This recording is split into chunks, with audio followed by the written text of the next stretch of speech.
enterprise scale, solving previously unsolvable problems. C3 AI is enterprise AI.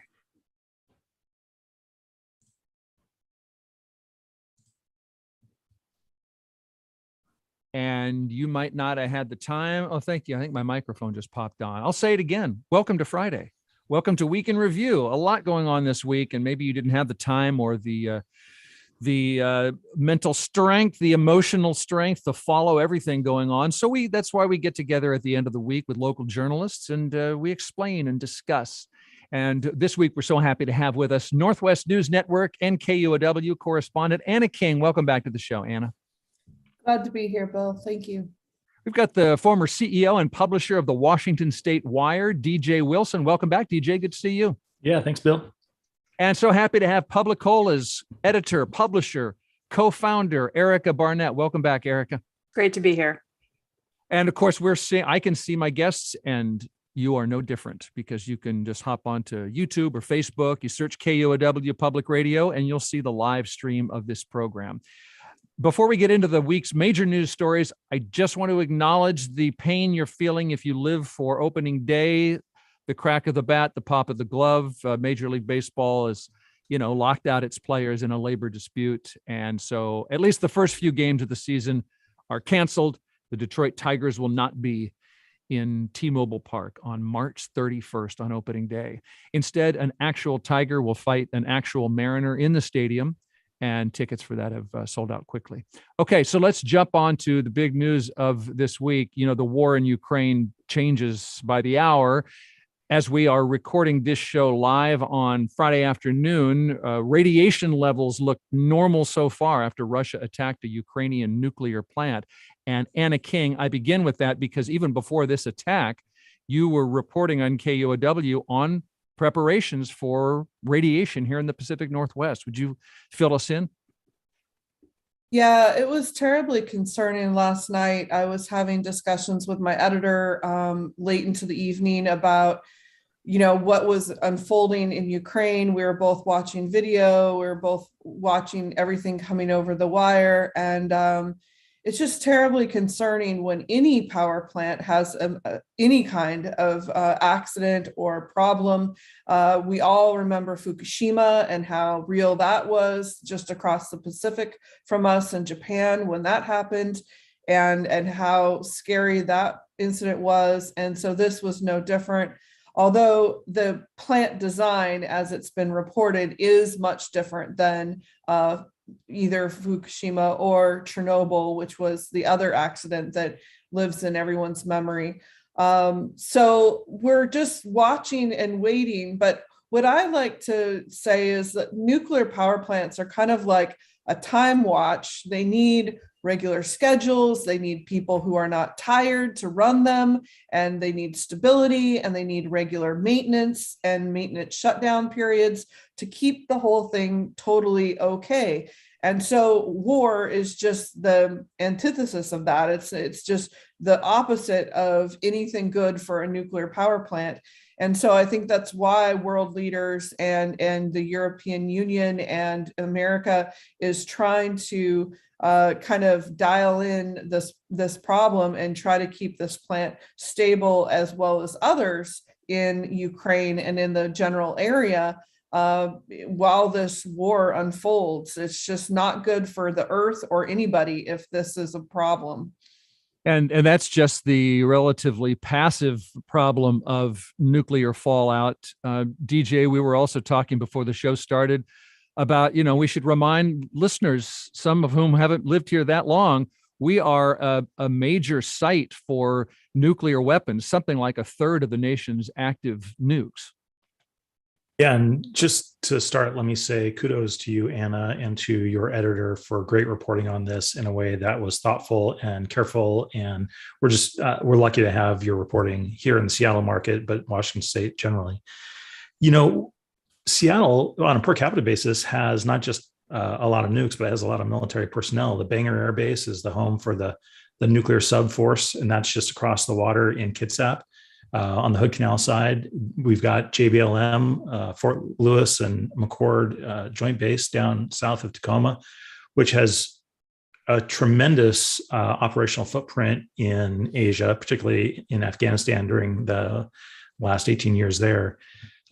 So it actually is a logistics hub for most of what happens east of the eastern border of NATO. And you've got would-be Naval Air Station, of course, up out of Oak Harbor, and Fairchild over in Spokane is also significant.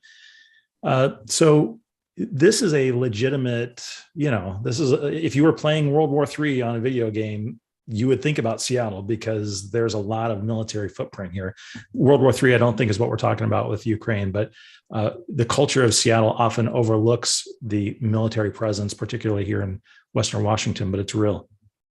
And we're not trying to scare people. And one thing that helps me when I'm feeling that way is to I don't know what all the scenarios are. I'm not going to have agency in a lot of situations, but what can the listener do about any of this? Anybody? I think that the listener can be prepared just like they would be for an earthquake, as we had earlier spoken about while we were waiting to come on live. It's something that every family can have: water, can have snacks, can have a pair of tennis shoes by their bed, ready to go. These are things that we can do in our own world to prepare for any type of catastrophe, whether that's an earthquake or some sort of radiological event. And then just to educate yourself, to read about what would happen or what you should be concerned about, and to be as up on the news as you can, and as much as you can stomach it. Even I have been able to take a few news breaks. I've listened to a targeted hour or two of public radio, and then I need to do a different activity just to keep my own mental health going. So I think we all need to just be cognizant of how we're feeling and keep our mental health good. Yeah, and I'd say, to echo some of this, I'd say you shouldn't worry about walking down Third Avenue because bad things can happen there. But when you walk down Third Avenue, you should be aware of your environment. And, when you're going into situations, it shouldn't stop you from, being who you are, and you shouldn't have undue anxiety, but you should be aware. And this is a situation where we should just be aware that on our defensive frontier, meaning right at the border that we have committed to defend, which is the Poland, Slovakia, Romanian border of NATO, and then the Latvian countries, or the Baltic countries of Latvia, Lithuania, and Estonia. We have committed to defend that, and there is activity going on there. So to Anna's point, I think, you go to REI, get your little, get a water filter and get your little tablets so that, just as you were going camping, you've got tablets to clean your water. If you were to have an earthquake and all of our water lines were to sever, you might be down without potable water for as many as 7 days. So know how you're going to get 7 days of water, know how you're going to get 7 days of canned soup. Buy some Campbell's soup and throw it in the garage. Buy some potassium iodide pills, which help in the case of a radioactive event. Those are pills. Iodine goes into your thyroid, and they block the place where radiation would be absorbed by your body. That would give you contamination sickness. Have some duct tape, because duct tape is great for everything. And you can get into details about how you might want to tape your doors, or as Anna and I were talking before, might put towels under your doors, just as they used to talk about in the old days, 20 years ago, to prevent that kind of thing. But, it doesn't take much to be aware, and being aware of what's happening in Europe will actually be helpful for an earthquake scenario like Anna mentions. Erica, glad you're on the show with us today.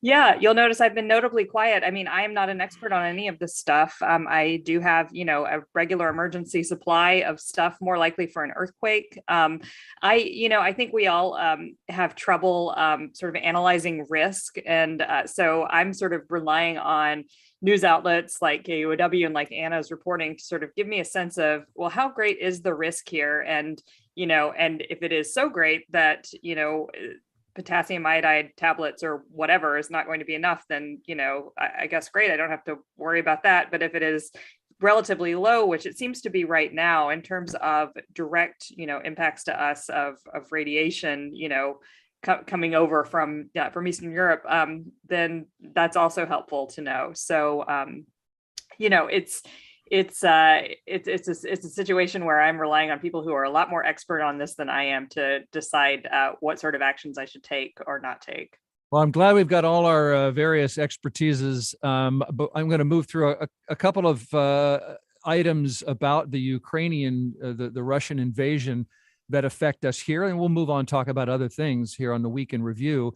But Washington State has been involved through our government, our businesses, our cultural ties. Governor Inslee directed state agencies to cut ties with Russian companies. Now, when we take these actions, sometimes there may be inconvenience for us, but the defense of democracy is totally justifying that inconvenience. It is much better than it is to have delayed warfare. And we need to stop Vladimir Putin starting today. I don't know the legality of canceling contracts as a war protest, but this could also mean disinvesting pension money, treasury funds from Russian entities. Our state Senate approved almost $20 million in refugee aid for any Ukrainians who might come to Washington. There was business activity. Microsoft noticed cyber attacks against Ukraine and updated software, consulted with Ukrainian officials, consulted with NATO. Microsoft's trying to block Russian propaganda from popping up in its news feeds. Anna, I wondered whether Eastern Washington wheat farmers are seeing a business opportunity. Is that a crass thing to ask, or is that being discussed? Russia's a big wheat producer, and so are we, relatively speaking. I just got off the phone with one of my sources in wheat country. His name is Dana Heron, and he's always driving his truck somewhere when I'm talking to him down the highways of Eastern Washington. And he said, Anna, nobody can find wheat seed right now. There's no wheat seed to be had. And that's because the price is up. And last year's crop was low. It was a bad year for wheat, and so a bad year for wheat seed growers. And so people want to plant more wheat, but they just can't get a hold of it. And so that's a problem when we think about our food prices down the line. If you like crackers, you like your crusty, beautiful artisan loaf in the morning, that could be a problem coming down the pike later this summer and fall. Yeah. Boeing quit working with Russian airlines on selling them maintenance and technical support. And I was reading in the Seattle Times about how Russia supplies Boeing with a lot of titanium to build planes. Let me pause on business stuff. Any other sort of observations, questions, reaction? Well, I saw that Expedia is also not allowing booking in Russia, which affects VRBO. And I don't know how many people are taking a vacation in Russia right now, but that's also another stateside impact that people are going to see. And Expedia controls, by the way, much more than you think they control, as I've discovered when booking travel. So that's a pretty significant impact to anybody wanting to travel in that area. Mm-hmm. There's a very large, this is not business related, but there's a very large Ukrainian and Russian population here in Eastern Washington in the Tri-Cities. And actually they go to church together at this one big, large Pentecostal church. And I was speaking to a member of that church, and she said, yeah, I don't know how it'll go. Everybody wants to be friendly and wants to be, together, but this is a very tough moment for our population and our church. So I think it's really creating not only business problems, but it's creating interpersonal problems for a lot of people. Yeah, statewide, there's something like 100,000 Ukrainian immigrants, one of the bigger populations in the U.S. And here on this side, the Space Needle was lit up, Route 520 floating bridge, sort of emphasizing these cultural ties, and local bars pouring out bottles of Russian vodka. And Anna, back to you, if I may, because Americans are understandably upset at Ukrainians being invaded. But this week, you also reminded us who else was invaded by newcomers to what's now the United States. Yeah, I'm working on a larger story about this, but the Native American population of the United States and Canada were both invaded by powers that wanted to, get all their land, all of their riches, and drive them into small areas away from their homeland in many cases. And so they are really, really sympathetic and empathetic to what's happening in the Ukraine and the loss of sovereignty possibly in this situation. And the real interesting thing is that they wear a scarf traditionally for many, many decades that is from the Ukraine. And so in solidarity, there's a social media movement in which they're wearing these scarves to show their support for their Ukrainian neighbors. And I've spoke to a member of the Cree Nation who actually told me, she said, you know, the Ukrainian people have always been kind to us as the Cree Nation, and where other European or other populations have really been very hard against our religion or hard against our culture, the Ukrainians have always had a deep respect for Native Americans in this area. And so they really have some solidarity with these folks. I actually was gifted one of these scarves and I own it in my wardrobe. And I was not by some Native American people out of the Umatilla tribes. And I wasn't aware of the history until just when I started working on this story. So it was nice.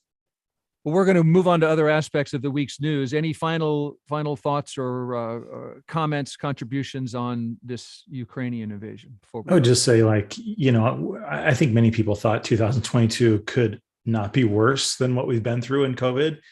And for those of us of a certain age who can remember the stress of the Cold War years, whether it's the 60s or the 80s, I think it's okay to say, gosh, I'm already exhausted and now I've got to deal with this and I don't really know how. And I think the more we just sort of talk about it and elevate it as a thing that we just should be mindful of, the better off we will be as a community.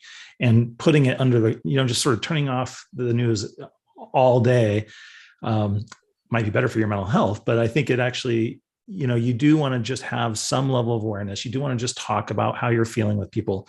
So that you can surface some of these anxieties and not have them fester. Yeah. Thanks, DJ. Thanks to all of you. It's DJ Wilson, Washington State Wire. We've got Erica Barnett here from Publicola, Anna King from the Northwest News Network. We've got to take a short break here and discuss other events from this week gone by as we do on the Week in Review. You can check in on Facebook or YouTube and watch the show that we're live streaming. Just search for KUOW Public Radio and we'll be right back.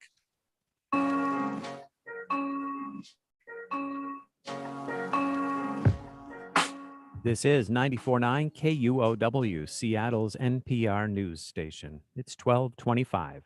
48 degrees in Seattle, where the Weather Service predicts sun this afternoon and this weekend.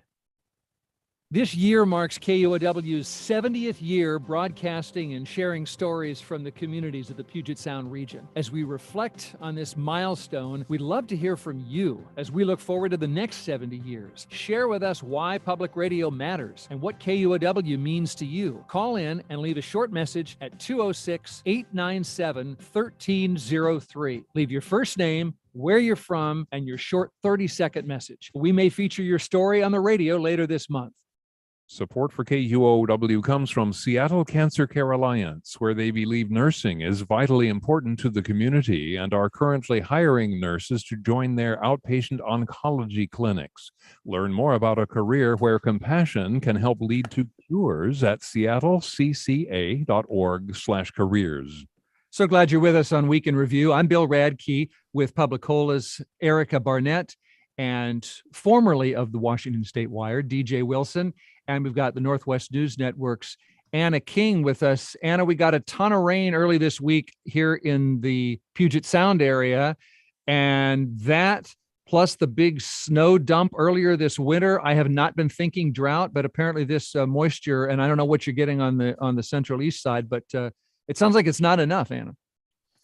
It's just not enough, even though we're all kind of feeling dreary and tired from February and now we're into March.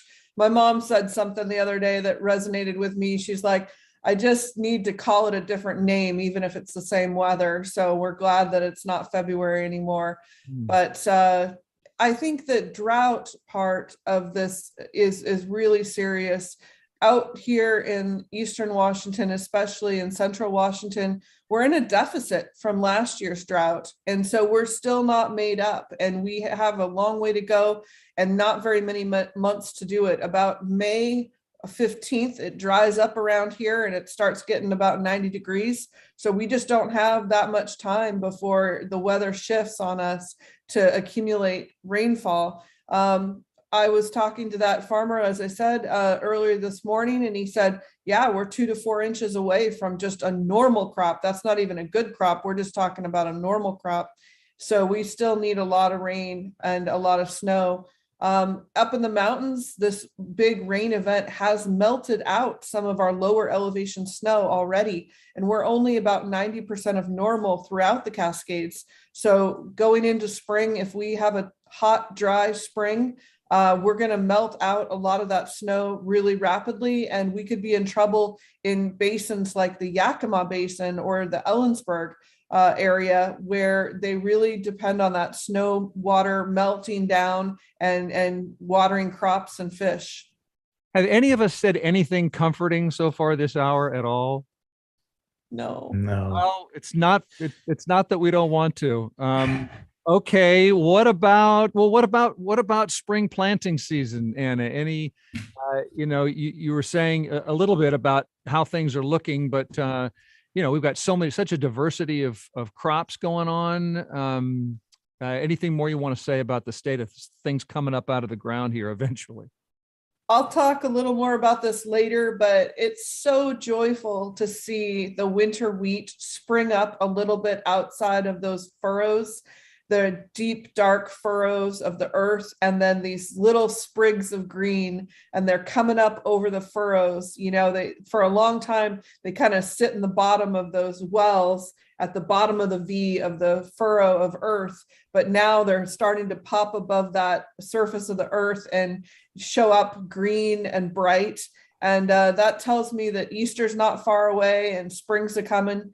And so it's very joyful. Other crops are starting to be prepared for. Farmers are working the ground. They're putting in fertilizers into the ground, working the soil up, preparing the fields, fumigating those potato fields to get our French fries going. So it's gonna happen. It's spring, it's coming, and that is hopeful to me. Of all this doom and gloom, just seeing a tiny sprig of green pop up out of the earth is so joyful. And let me ask you, if I can, just like there are places to go see the trees turn in the fall. I have stumbled across, like on Highway 2, I've seen, or down in the Palouse, I've seen these wheat fields. They're so amazing. They're like green oceans of amazing color. When is the right time for us West Siders to make a trip to go see those wheat fields that are just like rolling, beautiful green? When is a good time to go driving? Yeah, when I would go is maybe in about 2 to 3 weeks. It starts to come up about ankle high, and the wind shifts and blows and buffets over the wheat fields, and you see these dents in the field as the wind blows through. And there's these amazing storms in the spring over here. And so you'll be in bright, bright sunshine, but on the vista, there will be these cobalt drenched clouds that are just pouring down into the field. And it's just so amazing to see. They look like ocean liners on the distance of the horizon because they're so large and dark and brooding. And just taking a drive between the Tri-Cities and Pullman is a great route to go. If you want to go by Palouse Falls, that's always a spectacular drive. So there's so many areas to go through. You could go down to Walla Walla. There's beautiful wheat fields along the Blue Mountains down there. There's just so many places to go in the Palouse and see this beautiful time of year. And then if you can't make it now, don't despair, because in July, the verasion happens, and the turning of the green to golden happens, and you can see these golden fields of wheat right before they're harvested in about July. Awesome. That's what I needed. I've got tears in the back of my eyes, and I'm not sure why. It could be for about 100. Yeah. One last thing before we leave that, Anna, I just saw in your reporter notes, farmers are working in fertilizers into the crops. Farm wives are tired of them being in the kitchen. And I was wondering, tired of the fertilizer being in the kitchen or the farmers being in the kitchen? No, that winter is kind of a time for rest, and farmers get a little restless, and there's plenty of really awesome farm women too, but they, both men and women get kind of tired of just being around in the kitchen, and they want to go to work, and they're ready to go to work. I talked to a farmer a little earlier this week who was stuck in the Canary Islands, of all things, tested positive for COVID, can't get home, has to quarantine for a while, and he's just chomping at the bit to come back and farm. And so he's just beside himself, while his lady partner is just happy as a clam sitting there on a beach in Canary Islands. Poor guy, poor couple. They got to hang out on the Canary Islands instead of Washington State in March.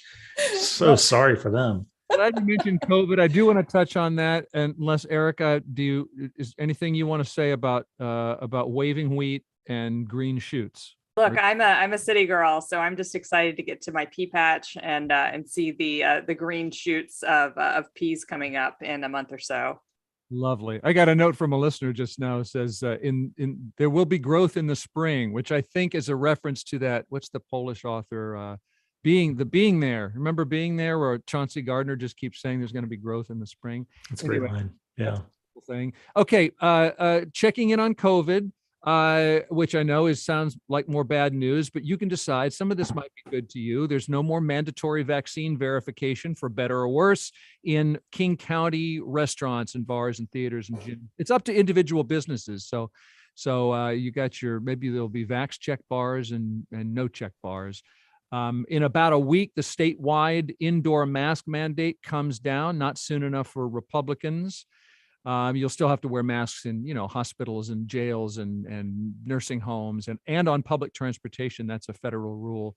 But individual businesses can, again, decide whether to require masks.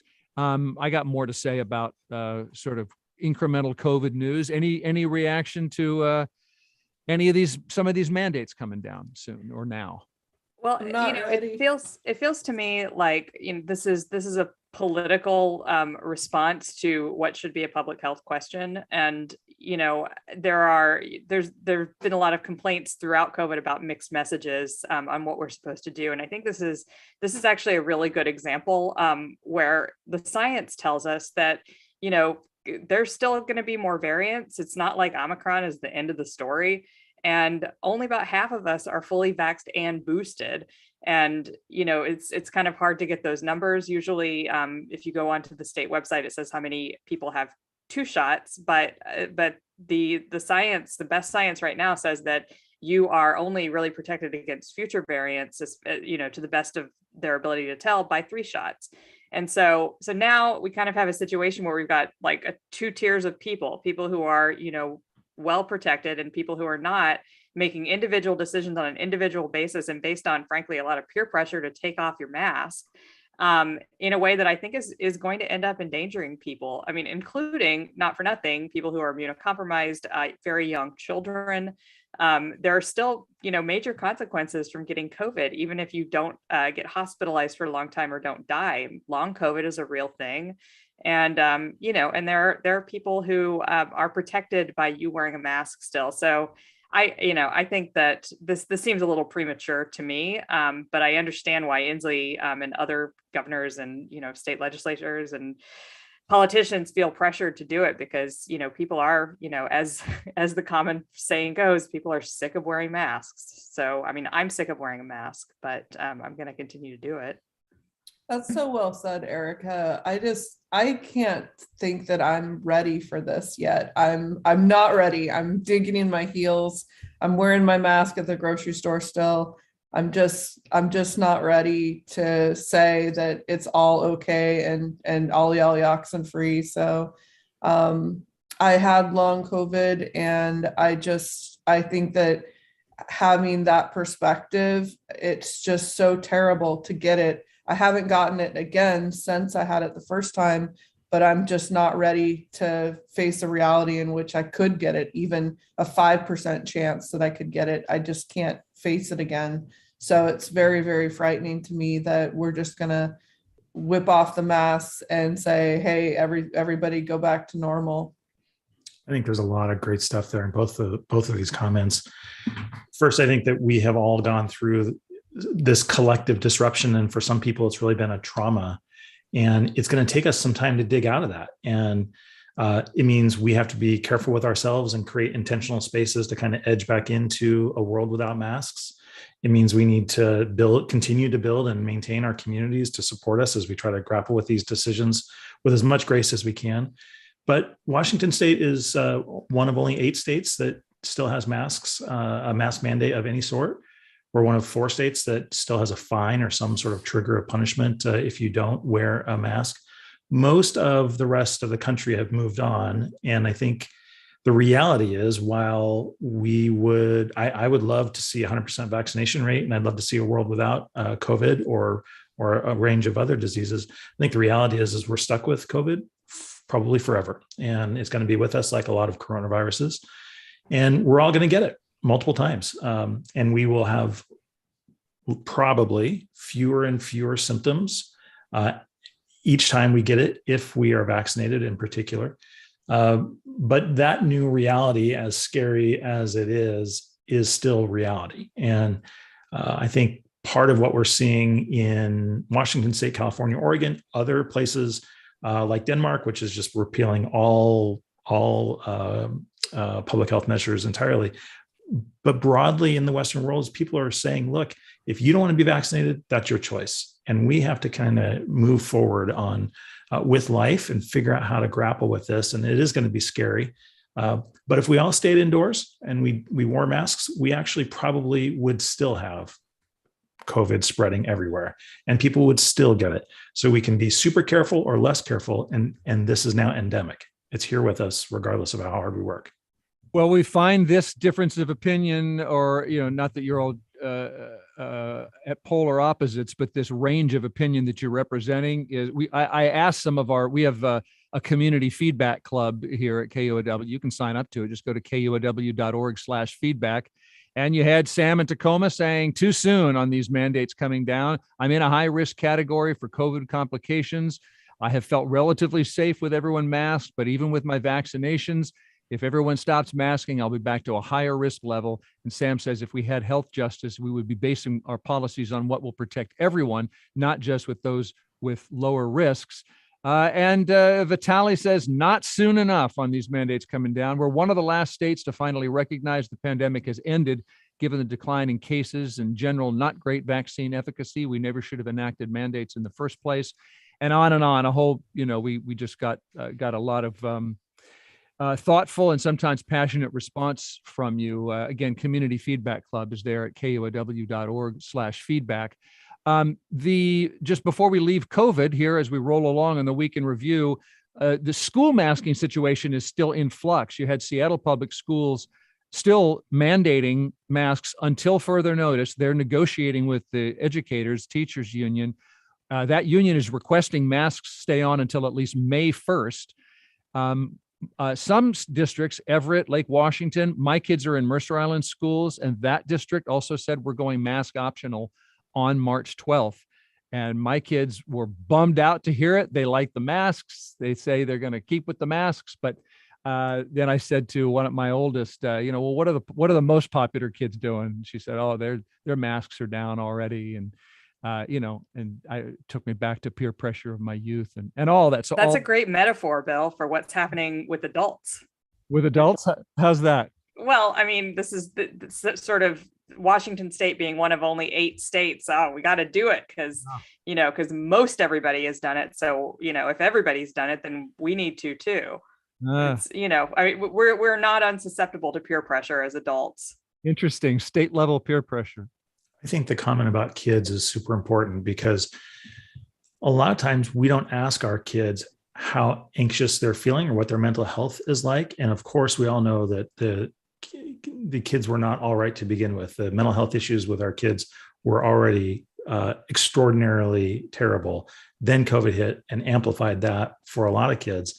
And so the idea for many of them who've now had 2 years of masks and fear that all of a sudden it's safe to have your mask off, that strikes a lot of anxiety in the hearts of a lot of kids. And, even if they're not your kids, I encourage people to just say, hey, what do you think about that? And give them an opportunity to talk about it because they need to process this stuff too. Yeah, totally agree. Thank you, DJ Wilson, formerly of Washington State Wire. We're with Anna King of Northwest News Network, and Publicola's editor and publisher, Erica Barnett, is with me, Bill Radke. We're all online, being live streamed. You can go to Facebook or YouTube and search KUOW Public Radio. Let's take another quick break and get back with more of the news of the week here on Week in Review. Don't go away.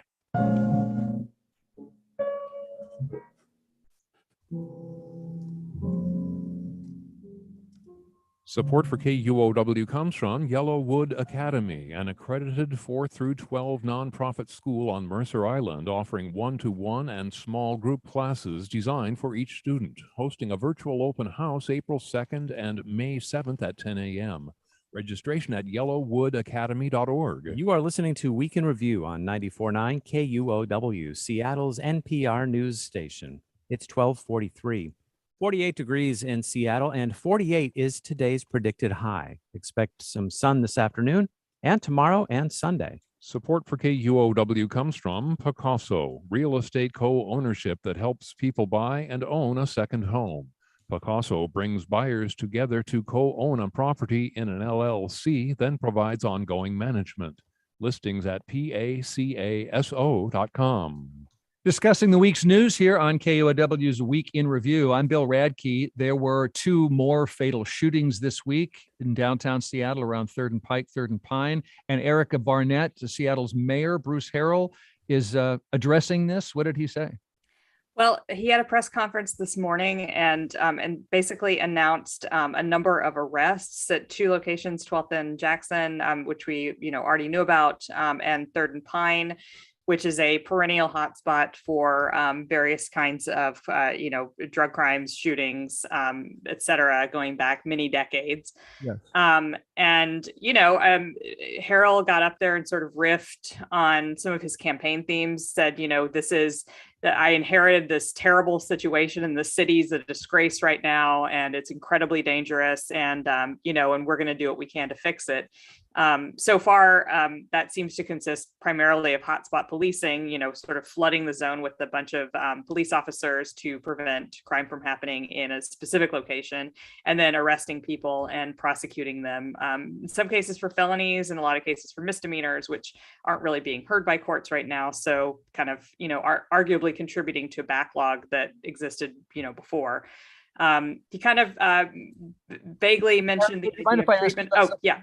Just said, sorry, I don't want to interrupt. I want to hear more, but since you talked about flooding the zone and hotspots, do we, and I know you cover this so well, do we have evidence for whether that hotspot, policing moves crime around, prevents crime? Are 12th and Jackson and 3rd and Pine, stolen goods markets related? What can you tell us about that?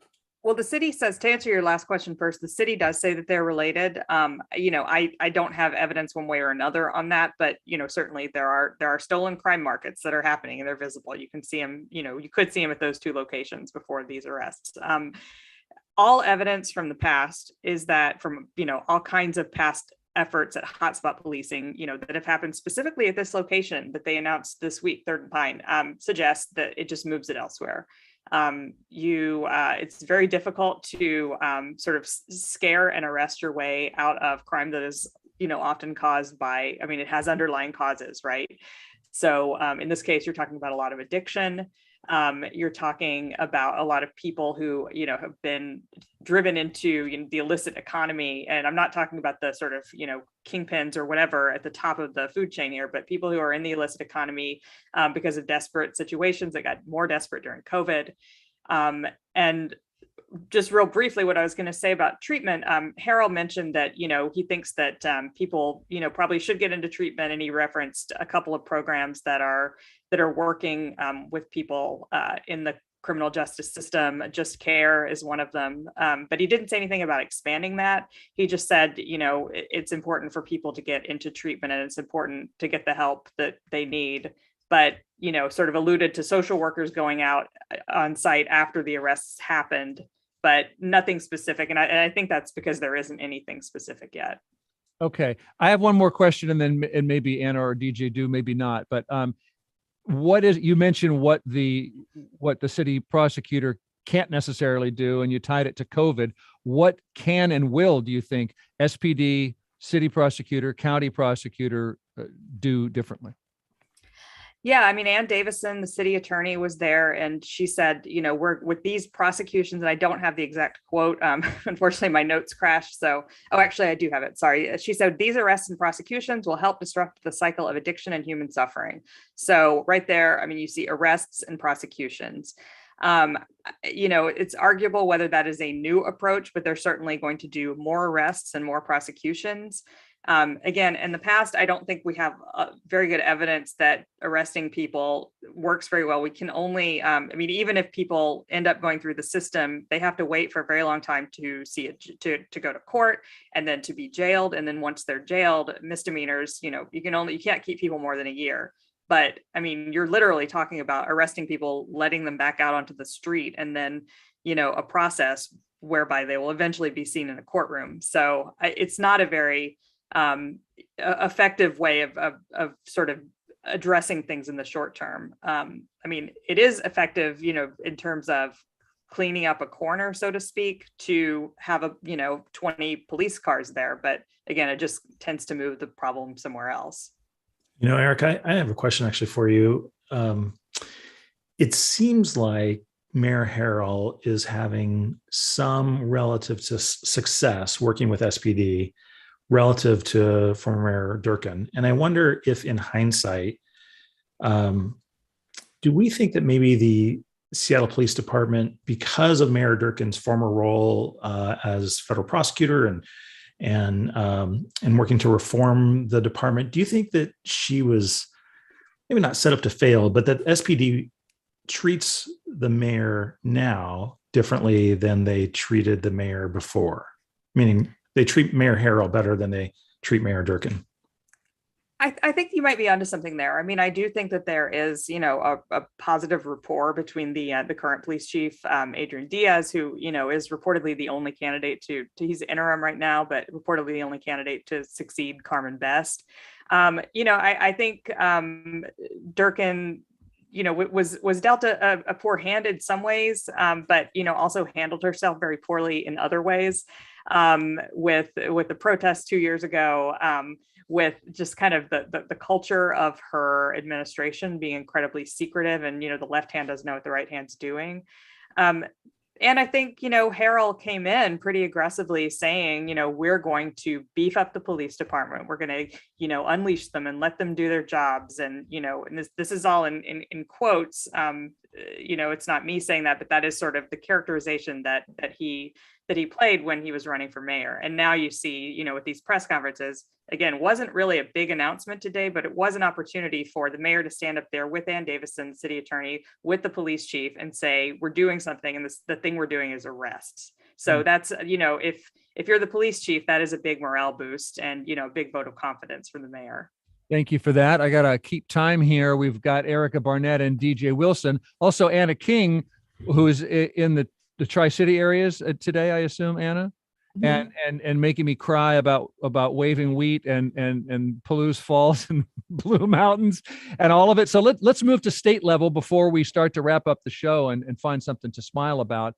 We had DJ. I know you have followed the state legislative session very closely. We've got some bills. They're in a short session. Some bills dying, some bills surviving.